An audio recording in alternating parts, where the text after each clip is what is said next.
Good afternoon. Hello. How are you? It's been a rough week, hasn't it? It sure has. Yeah. We don't quite have the same pep in our step as usual between, markets, war, news out of Texas this week really is tugging on my mommy heartstrings and it's making things difficult. Yeah. Plus I had a pipe burst under my kitchen floor. So I currently don't have a kitchen in a house with 2 children. We're really letting the good times roll over here. What is going on? It's just like we always thought 2020 was the worst possible year, and 2022 is like hold my beer. Bring me back to 2020. Yeah. Who would have thought we'd say that? Oh my gosh. Yeah. But it's been tough, right? I mean, I have 2 daughters here this week, and they're all here for Memorial Day, and they have little kids, and they're like, "How am I going to take my kids to school?" And you just dropped your kids off at school today, right? Well, I just had to take them on Wednesday, of course. And I burst into tears when I walked away from the kindergarten classroom.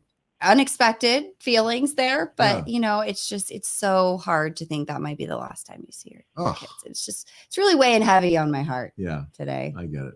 But you're having all your kids in town. I am, and it's an annual thing now, and we take pictures, and we have wedding anniversaries to celebrate ours and my daughters. Thank you.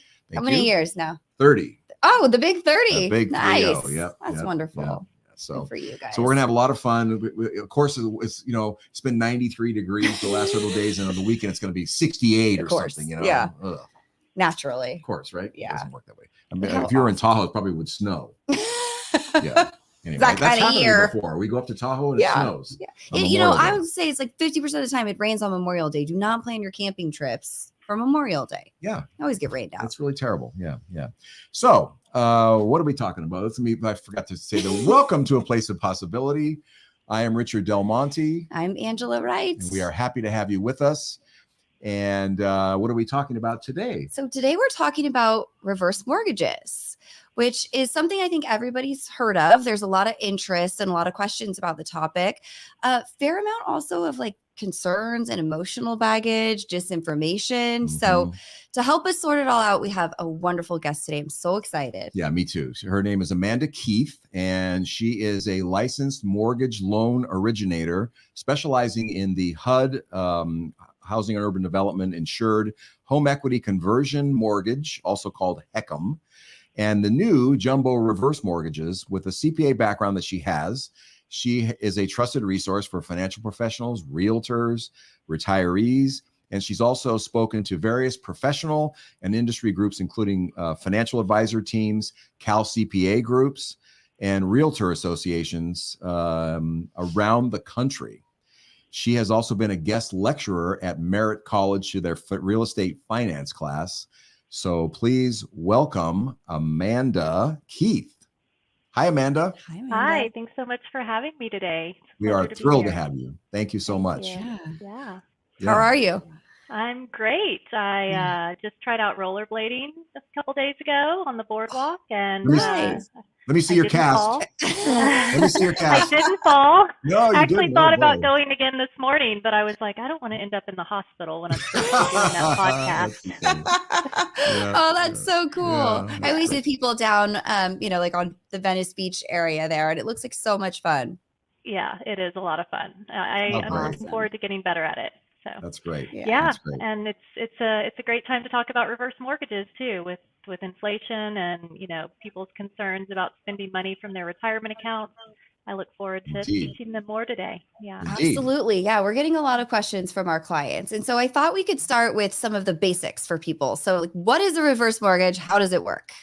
So the easiest way to think of a reverse mortgage, it's a mortgage with deferred repayment. So it's a mortgage specifically created for retirement income purposes for mature Americans. What age? It's available to people so there are a couple different products. There are the federally insured loans, like you mentioned, the HECMs, the Home Equity Conversion Mortgage. Those are available to borrowers 62 and over.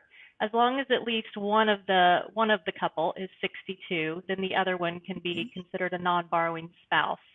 And then the jumbo reverse mortgage product is a proprietary loan, and it's available to borrowers 55 and over. So 55. 55. Yeah, that was recently Wow. reduced. It used to be 60, and it's recently gone down to 55. So it opens it up for a lot more people. Yeah.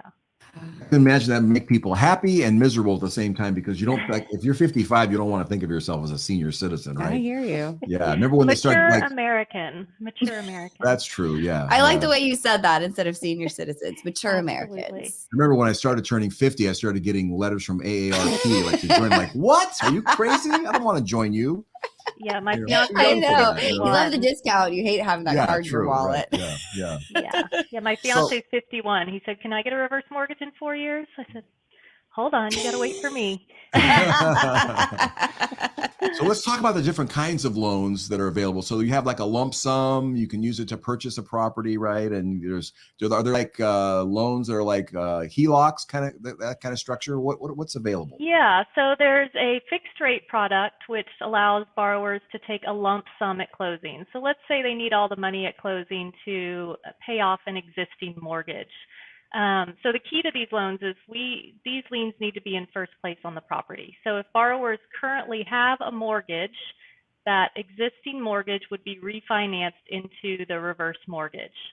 So let's say that a borrower needs all the loan proceeds to pay off that existing mortgage. They are tired of making a monthly mortgage payment, and they just want to get rid of that cash flow strain. So they can use the fixed rate loan to pay off their existing mortgage, and that way they know the rate. It's fixed for the remainder of their lifetime as long as they live in the home up to age 150. They're protected to stay in the home without ever repaying the debt. Yeah, sorry, my light just went out. And they never have to repay the debt as long as they live there. They just need to live in the house, pay their property taxes and homeowners insurance, and maintain the property. So that would be the fixed rate loan if they need all the money up front at closing. And then we have the variable rate product, which has a 5-point lifetime cap on the starting rate. It could never go more than 5 points above the starting rate. And that product can be used as a line of credit. So it's actually better than a HELOC for people in retirement because there's no repayment required as long as they live in the home. So it's a line of credit that can be tapped at any time for any purpose. They can take it in lump sums. Let's say they need a new roof on their house and they need $20,000. They could take that from the line of credit, or it can be set up in what's called tenure payments, TENURE. So those are guaranteed for life. As up to age 150. So as long as they're living in the house, they can keep getting that guaranteed amount, guaranteed for life. And then there's a term payment. So let's say that they have this line of credit set up and they need care in the home and they know they need $5,000 a month. They could set up to receive that line of credit in recurring payments of $5,000 a month to pay for care, or $10,000, or however much they're needing. So it's really flexible in how the money can be accessed. So are you saying that you could get like the equivalent of a pension from your house? Yeah, Like exactly. a reverse mortgage that sends you Non-taxable. monthly a check that's not taxable? Yes. Wow. And since it's proceeds from a loan, it's non-taxable money. That's key, because if people are drawing from retirement accounts and paying tax on that money, not only are they liquidating that asset and losing the ability for future growth on that asset, but they're usually also paying taxes on it. So yes, the reverse mortgage proceeds are all tax-free because they're proceeds from a loan. Wow. Wow. Yeah. That's super Pretty interesting. Well, a lot of people also will sell their house and downsize thinking they need that money. And then you've paid capital gains tax on that potentially. Exactly. That's a really good point. You just stay there, right? Yeah. Yeah. Wow, that's fascinating. I had no idea. It does give my borrowers the ability to age in place without having to sell, pay those capital gains. So that way, especially if they know they want to live there just for a certain amount of time, they can borrow from the house to pay for their living expenses, and then move later if they want to, or move, when a partner passes away or something like that. Wait till there's not such a huge capital gains tax implication. The more you say about this, the more you keep thinking, it's got to be too good to be true, right? How could this be? I have to pay it back. I get a home equity line, I have to pay it back. We'll get into the payback part. Is there anything else that a consumer needs to do to qualify? So we've talked about age. We've talked about it has to be in the first position on the home, but is there anything else? So this loan is available on primary residences. So as long as you're living there as your primary residence, you can look into this loan. On single family residences, also on 1 to 4 unit buildings. So even someone who has a duplex or a triplex or a fourplex, as long as they're living in one of the units, they can use this loan to get rid of that mortgage payment, get access to additional equity. Can also be used on townhomes, HUD-approved condos, PUDs, which are planned unit developments. So all of those property types are eligible. They need to be either 55 or older for the jumbo, 62 or older for the HECM, and they need to qualify. So they need to have income to pay their property taxes or homeowners insurance. Or if they don't have that income, we can set aside a portion of the proceeds so that the loan servicer pays that for them. So it's easy to qualify for in retirement. That's why these loans are great.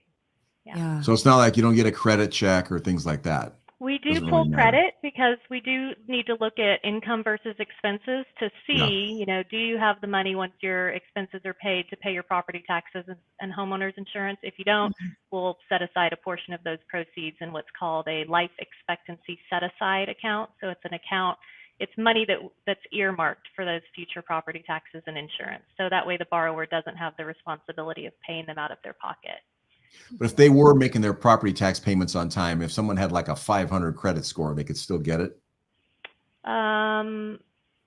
We'd need to look at it. We might need to get an exception for that, but I have recently gotten one approved with an extremely low credit score, yes, because we did set the money aside, Okay. What about if people, when you're aging in place, at some point, there's a high odds you're going to go into a nursing home or some kind of assisted living. What happens to your house and your mortgage then? Yeah, so the loan becomes due when a triggering event occurs. So triggering events include sale of the property or someone, the last remaining borrower, once they leave the property, if they have to go into skilled nursing for 12 consecutive months, then the loan comes due. Because the lender feels like if you're out of the house for 12 consecutive months, you're probably not coming back. The house isn't really your primary residence anymore. Yeah. And since that is the requirement of the loan that you live there as your primary residence, then once you're gone for 12 months, the loan would come due. Also, triggering events include a refinance, transferring title into someone else's name, things like that. So as long as you're living in the house as your primary residence and paying your taxes and insurance and not giving title to someone else or things like that, then the loan is deferred, all repayments deferred. What if you add a kid to the title and you still are on it? The HECM loan, you can have a child on title under the age of 62. But again, they do have to sign a document saying that they know that the loan comes due when the parent passes away, because the parent is the borrower. Sure. So the child at that time, just like when an heir would inherit a property, the child would need to refinance the debt on the house or sell the house to pay off the debt. Yeah. Okay. Awesome. So we've been talking about HECMs and then also jumbo reverses. What's the difference between those two generally, those categories of loans? Yeah, so a HECM can consider a home value up to the FHA max claim amount, which this year is $970,800. Wow. So we can determining how much someone can borrow is a calculation. We use their age, interest rates, and the home value. And on average, a borrower can access about 50% of the home value. So if it appraises for $970,000 or more with the HECM, they can access about $450, somewhere in that range. And that's the max available with the HECM. It's based on that $970,800 max claim amount. So with the jumbo reverse mortgage, the actual appraised value is what determines how much they can borrow. So we can loan up to $4 million with a jumbo reverse mortgage. That would be on an $8 or $9 million property, obviously, but we can loan a lot more with the jumbo. The HECM does have lower rates typically, historically, and the jumbo has higher rates. The HECM also has mortgage insurance premium and the jumbo does not. But the biggest difference is that the jumbo can loan a lot more. So if someone owes $1 million on their mortgage and it's a $2 million property and they want to get rid of that mortgage payment, we would be looking at the jumbo for that borrower. Okay. Wow. So today we're looking at mortgage rates, regular traditional mortgage rates at 4.75% to 5% or so. Where are reverse mortgage fixed rates right now? They're a little higher than that. I believe they're starting, I have an example we can show at the end. I have a fixed rate at 5.99%. Okay. The jumbo has different tiers.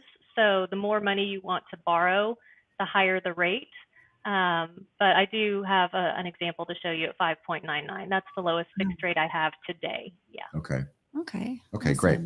What about other, like if somebody is going to get this upfront costs? I've heard people, like in the past, they were higher, and I think a lot of things have changed through the years. What can people expect to see there? Yeah. So just like any other financial. Uh-oh. We lost your sound. I lost sound.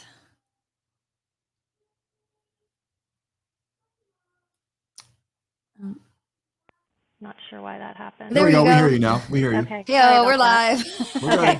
So just like any other financial tool, there are costs to this loan. And with everything, you have to look at the value proposition. What kind of value is this providing in exchange for this cost? The HECM does have higher costs because there is the mortgage insurance premium that I mentioned. The HECMs are HUD insured, so HUD charges mortgage insurance premium. And the reason they charge that is because these are non-recourse loans, which means there's no personal liability to repay the debt. Only the house is liable for repayment. So that means if for any reason when the borrower moved out or passed away, if there was a deficiency where the debt was higher than the home value, HUD would cover the difference.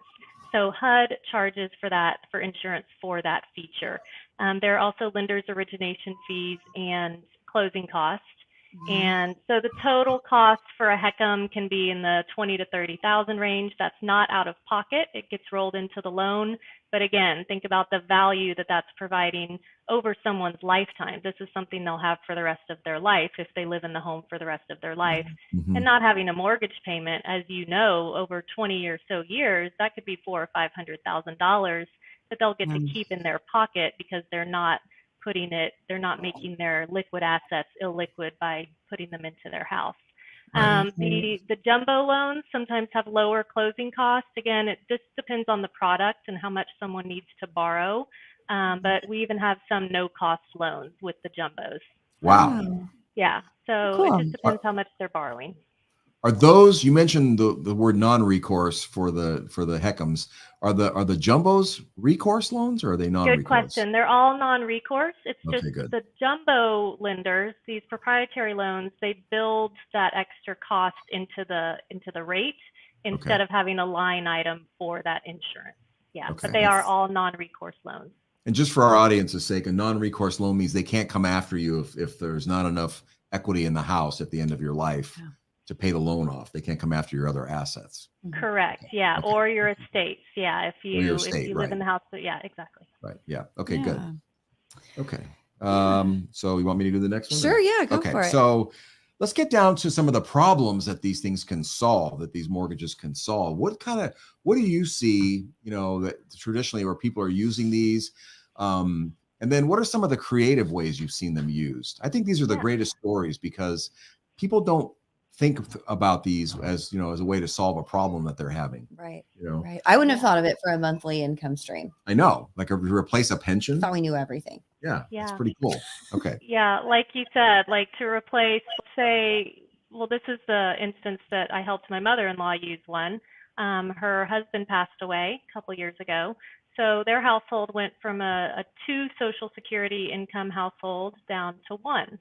They had a mortgage, so that mortgage payment becomes more difficult when your household income gets cut, in half, effectively. So we were able to eliminate her monthly mortgage payment with this loan and provide her a line of credit of about $120,000, I believe, so that she can, still travel, still go to lunch with her friends, still enjoy her retirement years. So that's the biggest way that my clients use them, is to get rid of that monthly mortgage payment. Like I mentioned earlier, if they're taking money from their retirement accounts or other savings accounts to pay for their mortgage payment or their month-to-month living expenses, this is a good way to avoid drawing from those other accounts, which are often taxable. Another way to use it is as a purchase loan. So many people don't know, and I'm still trying to educate realtors out there too. There aren't just two ways to buy a house. People think, oh, I want to downsize. So let's say you have clients that are in or entering retirement, and they're thinking about downsizing. They have too many stairs in their house, too much maintenance. They want to be closer to their grandkids. If they sell their existing home and then go to purchase a home, they often think, okay, well, I can pay all cash for my next home. And oftentimes people do, because in retirement, it's hard to qualify for a traditional mortgage. So they end up paying all cash, and, then they don't have much cash to live on oftentimes. Right. Or they can look into getting a mortgage, which, many mortgages have a large down payment and then a monthly mortgage payment. And this offers a third option. So a reverse mortgage for purchase has a one-time down payment of approximately 50% of the purchase price, and then the borrowers never have to make any monthly mortgage payments for the rest of their life, as long as they live in the home up to age 150. So that is another unique way to use it. I have a number of clients who need in-home care. As you probably, I'm sure the cost of in-home care is exorbitant. It can be, depending on how much care is needed in the home. I have clients that are paying $4,000 a month for part-time care, up to $15,000 a month for full-time in-home care. Yeah. So, that burns through a savings account very, very rapidly. Sure so if does. someone wants to stay in their house, and age in place, they can draw a monthly amount from the reverse mortgage line of credit to pay for that in-home care. So those are the primary ways, I have other people that use the line of credit. Let's say they're drawing too much from their retirement account. Maybe you suggest, or their advisor suggests, that they draw 4% a year from their retirement account, but they're actually drawing 6% a year. So that means, the number one fear of retirees is running out of money. Of course. So if they're drawing more than you suggest that they draw, then they could draw that other 2% from the equity in the home instead of continuing to draw it from their retirement account. So that means their retirement accounts will last longer. So those are the primary three ways. And then I have other clients. I had some sisters come to me that inherited a property, and one of the sisters wanted to move into the parents, the house that was inherited, and the other sister wanted the money. So the one sister that wanted to live in the house, and they were 62 or older, so they were looking at the HECM. The sister was looking at the HECM loan. She moved into the house. She got a reverse mortgage to pull cash out. She paid off her other sister, and her other sister was able to take that cash and go buy a house in the location that she wanted. So it can help settle estates and inheritances. Yeah. It can also help people that are going through divorce. If they're old enough to get a reverse mortgage, oftentimes one of them might want to keep the house, the family house. I helped a woman who wanted to stay in the family home. She was able to pull cash out with a reverse mortgage, pay off the husband, and the husband actually took that cash, combined it with a reverse mortgage for purchase, and had his own home. So now, because normally when people get divorced, they think, okay, if I get the house, the other person's going to get the money, and then one person doesn't really have any money, and one person doesn't have a house and might be renting or figuring out how to buy. Yeah, so in this scenario, they were able to actually split the equity. They were each able to end up with the home. Neither one of them had monthly mortgage payments. They didn't have to sell the house, so they didn't have that, worry about having to pay capital gains. They didn't have a real estate commission because they had to sell the family home. They're both homeowners, and they haven't even touched the other savings or asset accounts.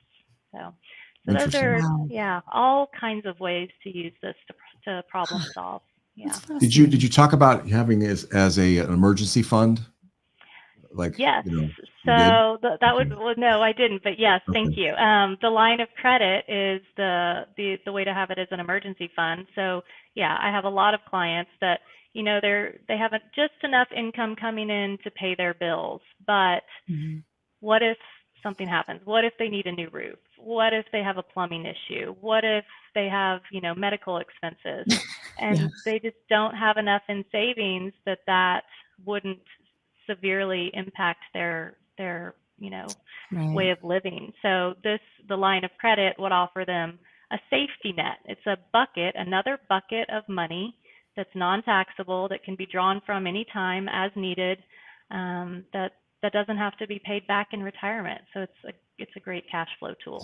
Yeah. That's And also awesome. I can imagine like people that have one of those set up when the markets are down, like right now, they don't want to sell their stocks when they're down. If they have technology stocks, they're down 50%. Who wants to sell those today? Right. So you could use your reverse mortgage and live on that and then pay it back when the markets recover. Yeah, right? don't sell low. It's so No, hard it's for the a last thing portfolio you to wanna do. recover when you sell low. I actually got an email from a potential client last night saying, my stocks are down. I need to talk to you about this reverse mortgage that I saw you present on a few years ago at the Cal CPA event.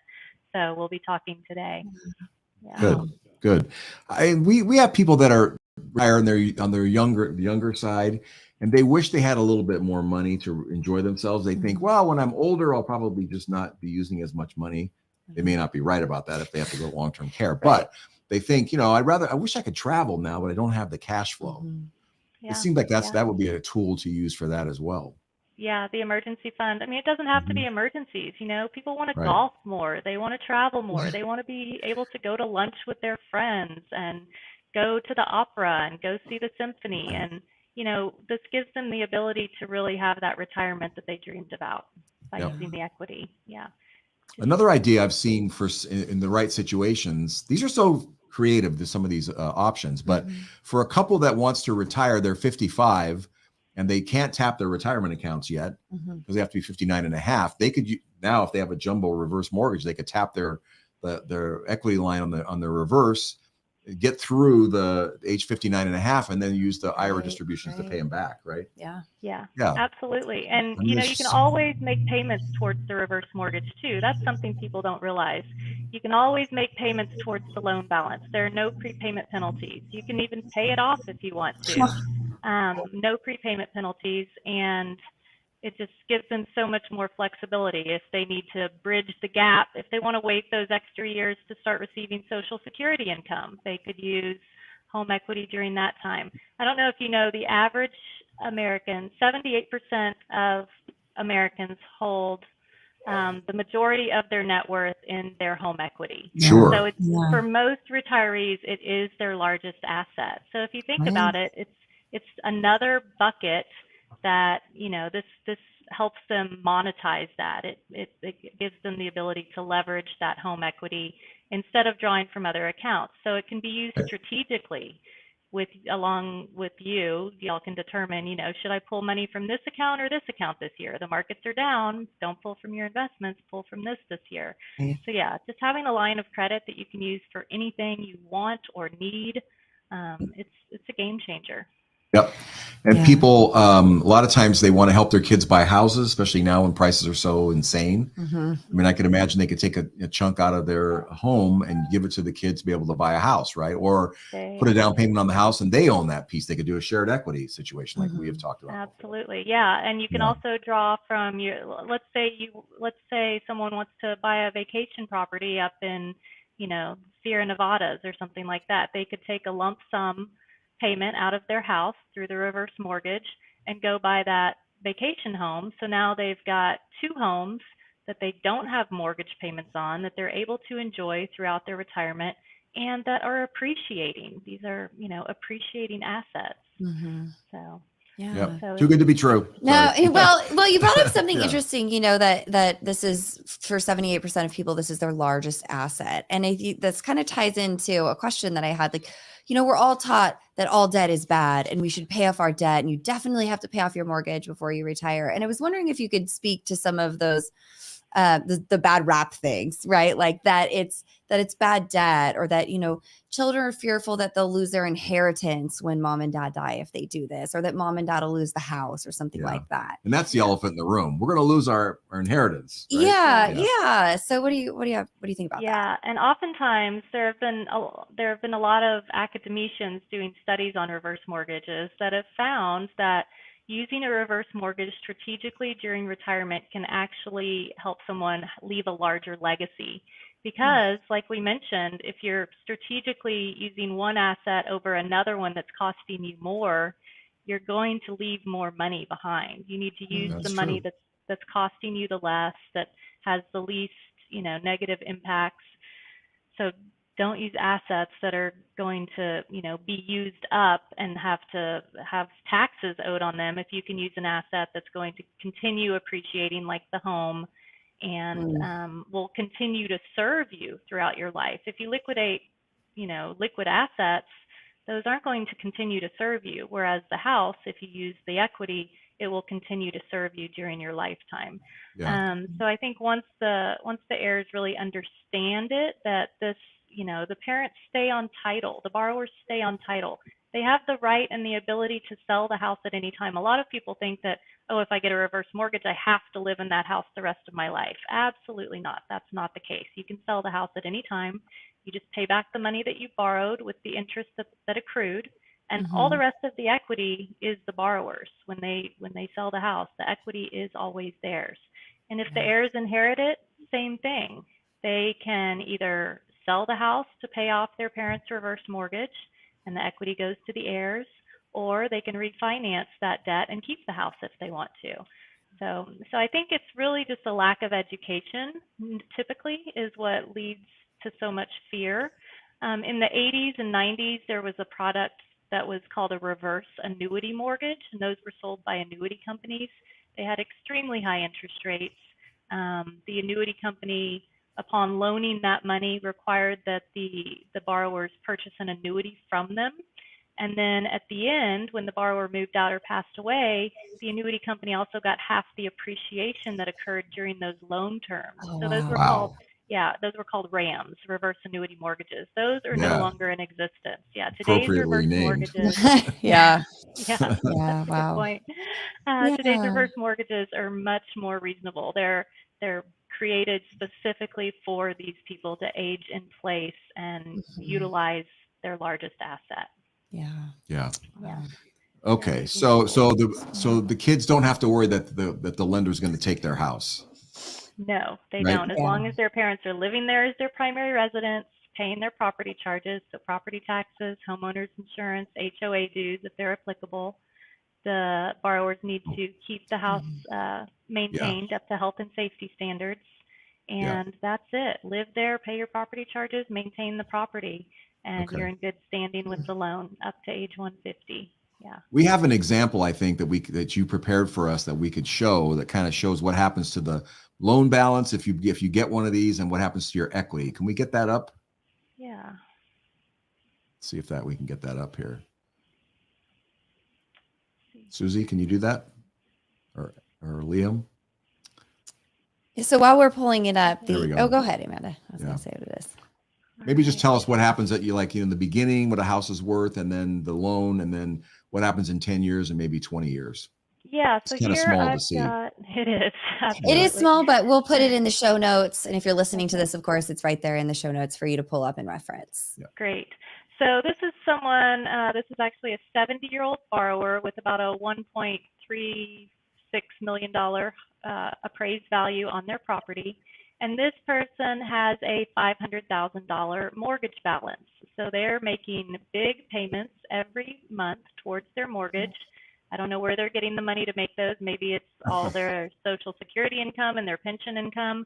Maybe their Social Security and pension income isn't enough and they're having to draw from taxable accounts to make that mortgage payment. Nonetheless, they're tired of paying it and they want to get rid of it. So we are able to refinance that $500,000 mortgage into the reverse mortgage. All their monthly mortgage payments go away. And what I wanted to show here is so let's say they get the loan at 70 and they live in the house for another 20 years. And after 20 years, either maybe they pass away or maybe they decide to sell and go into a senior care home. So in year 20, their home would have appreciated. So we're assuming a 4% appreciation. And I build these amortization schedules all the time.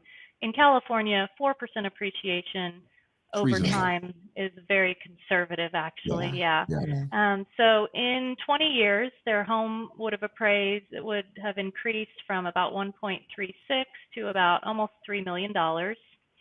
That loan, it does grow over time. So they'd have about a $1.7 million loan balance. So their equity in 20 years sits at about 1.3 million. So when they started the loan, keep in mind the house value was 1.36. They borrowed 500. So when they got the loan, they had equity of 867,000 when they got the reverse mortgage. So that equity is actually rising with their property value increasing at 4% a year. The equity is going up faster than the loan balance is growing. This is a 5.99% fixed rate jumbo loan, and their equity's actually exceeding the growth on their loan balance. So in 20 years, they could sell and pay off their reverse mortgage and still have about 1.3 million. So as far as the heirs go, that's not too shabby a number. It's definitely that would be, something nice to inherit for sure. Yeah. So back off, kids. Let mom and dad have a good time. You're still going to get more money, right? Yeah. Awesome. That's great. So what should people be aware of when they're thinking about getting a reverse mortgage? What are the concerns? What are the caveats, the things you should, that are maybe things to avoid?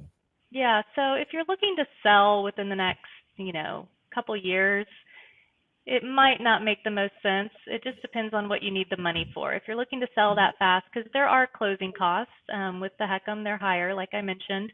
There are closing costs to get this loan. So when we talked about the value proposition of the closing cost, what value will you be receiving from it if you're going to sell within the next couple years?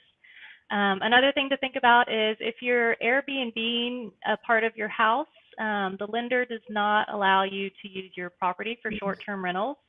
You are absolutely able to rent out a room to somebody on a longer term basis, but they don't want you running a business out of your house and using your house for Airbnb and VRBO and things like that.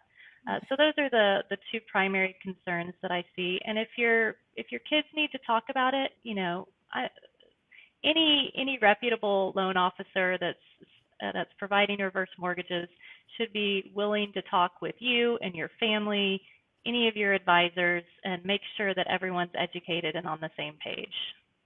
Great advice. Well, Amanda, thank you very much for being our guest today. We really appreciate it. It's been very informative. Yes. You're a great guest. And thank you so much great information. So much. And if somebody wants to inquire with you about a reverse mortgage, what should they do? How do they reach out? Yeah, so you can reach me at the number on the screen. That's my mobile number, 415-747-5668. I also have a really easy to remember phone number, which is 510-REVERSE, REVERSE, and that comes straight to my mobile phone as well. Or you can email me at akeith, that's KEITH, @mutualmortgage.com. Or you can even text me at that number on the screen as well, that 415-747-5668.